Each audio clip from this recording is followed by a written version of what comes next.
Who's responsible for making the bass guitar funky? Well, if you want to know, we about to find out on the Music Mindset channel. I like to be educated, but I'm so frustrated. Hey guys, welcome back to the Music Mindset channel. Hey, you know what? The bass guitar is one of those elements in music that can make or break a song. You know what I mean? If it's in the pocket, man, you can groove to that song. And once upon a time, they were just running down that bass with the walking and that type of stuff, and you know, doing those basic rudimental things on a bass guitar. And all of a sudden, the bass guitar became funky. But who made it funky? Who did that? Who's responsible for creating that funk sound that we know, that and all that type of stuff? Well, we're about to find out.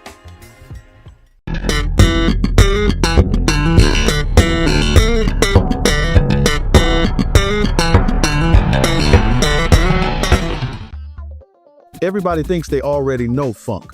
When people talk about funk, they usually start in the 1960s with James Brown, Motown, and Stax.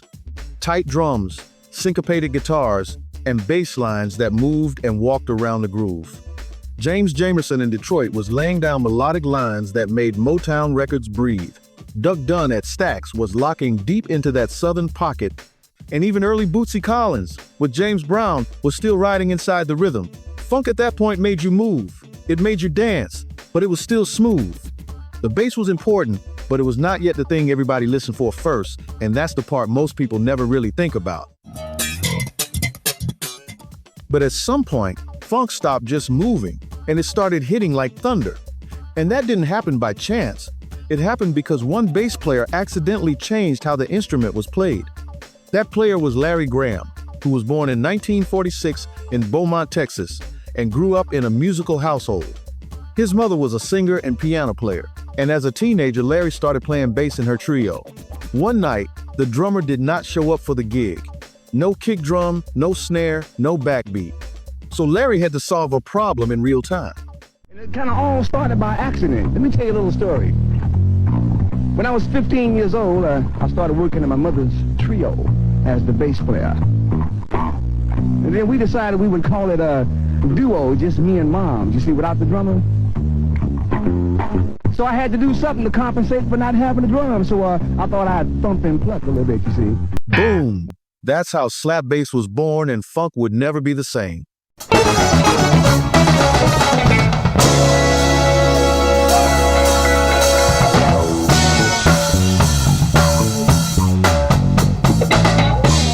But where did slap bass first make its big recorded debut? Well, Larry went to join Sly and the Family Stone, and many credit Larry Graham's playing on the hit song "Thank You for Letting Me Be Myself Again" in 1969. It is one of the first songs to showcase the slap bass technique on record. That iconic groove driving the song, with that tight syncopated rhythm, made everyone sit up and take notice. And from there, slap bass started appearing in funk, soul, and beyond.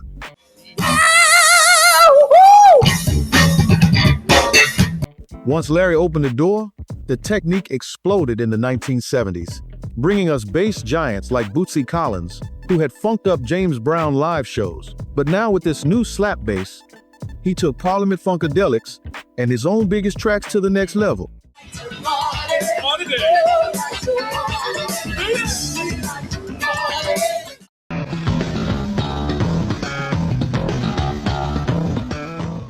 Man, you now had Louis Johnson, also known as Thunder Thumbs, from the Brothers Johnson, who laid down some of the most powerful slap bass lines in hits like "Get the Funk Out My Face."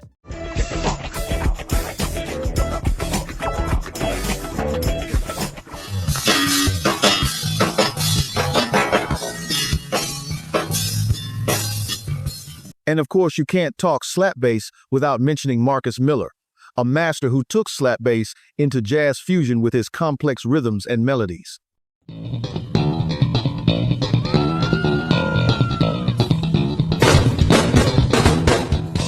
And let's not forget Flea of the Red Hot Chili Peppers.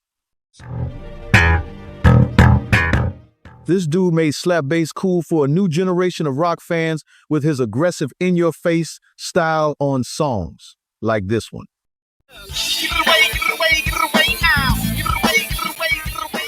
Yeah, give it away. Hey, I know there are many more in the story, but only room here for a few. But I have to make room in the penthouse for the player that the mainstream is still trying to get to know.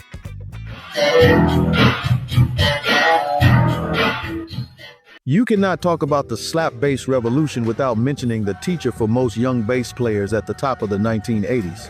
Hey now, Mark Adams of the funk R&B group Slave. This young fella at the time was powerful, aggressive, and his playing drove hits like the song Slide and many other hits. And yeah, Adams was deeply influenced by Larry Graham, but this young cat developed his own style that was equally aggressive and precise, giving Slave an edge in the funk scene. I'm the funk master. It took me a while to get here, but I'm here. And this is what I'm gonna do for you.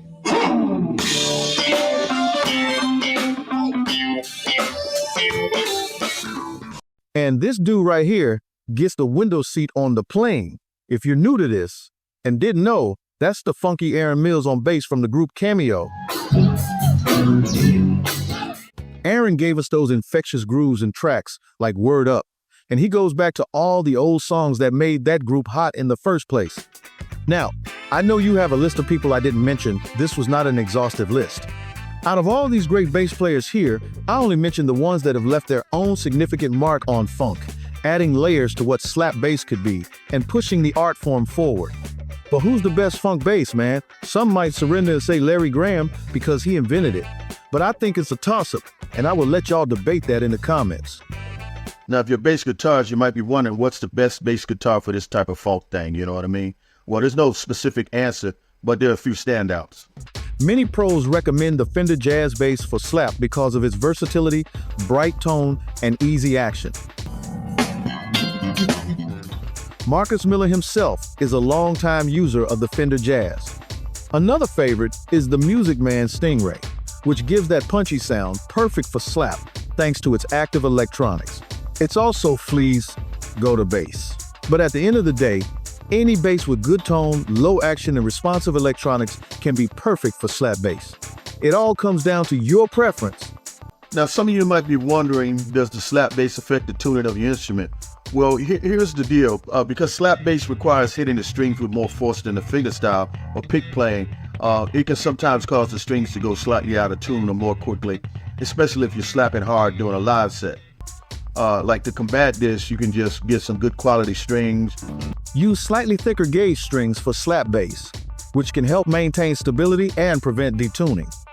But with proper technique and good gear, tuning issues shouldn't be a huge problem. So the bottom line is this slap bass thing became very popular, man, because it changed the tone, texture, and thought in music, you know what I mean? The bass player was no longer in a backroom type of position or role. He was kind of like out front a little bit more with that boom back, which is more percussive and gave a whole different vibe to the song. Slap bass is unique because it turns the bass from a supportive background instrument into a lead role. It's rhythmic, it's melodic, and it creates that funky, syncopated groove that just makes you want to move, man. It's a technique that's as percussive as it is melodic, and it's something that continues to push the boundaries of what bass can do in a band. From funk to jazz, rock, slap bass has made its mark on music history and is still going strong. So there you have it, guys, a little bit of history of the funk bass and where it came from, and basically how the technique works a little bit more. And I hope you learned a lot from it, man. I tell you what I did. I appreciate you coming to the Music Mindset channel where we do our best to entertain you and inform you and educate you and all that type of stuff. I'm Mr. Mindset. Y'all subscribe, like, comment, and all those things. And make sure you stay tuned to the Music Mindset channel where we have a lot of fun doing this stuff, guys. See y'all later.